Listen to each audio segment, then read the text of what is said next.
bought this HP laser jet. It has a crack ran up. This is for the USB port. And so far, what I've found is this point here is not connected to there because of the crack. It runs straight through this trace.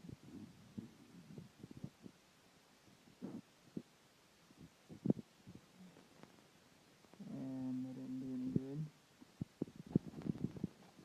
So, what I need to do is take and scratch off this green coating here, or I can just scratch this coating off and run this bead of solder over it, or take and run a wire like what I have here from this point to that point there. Which I'll probably just run the solder a wire like that and be done with it. Otherwise I might have a solder bridge between here, here, and here.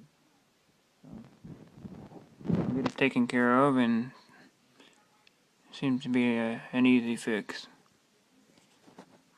This is a HP laser jet P1005. So if for whatever reason you drop your laser jet or your USB's not working on it, you bumped it, whatever, you'll find a crack here. So thanks for watching. That's all I have for this time, and I'll see you next time.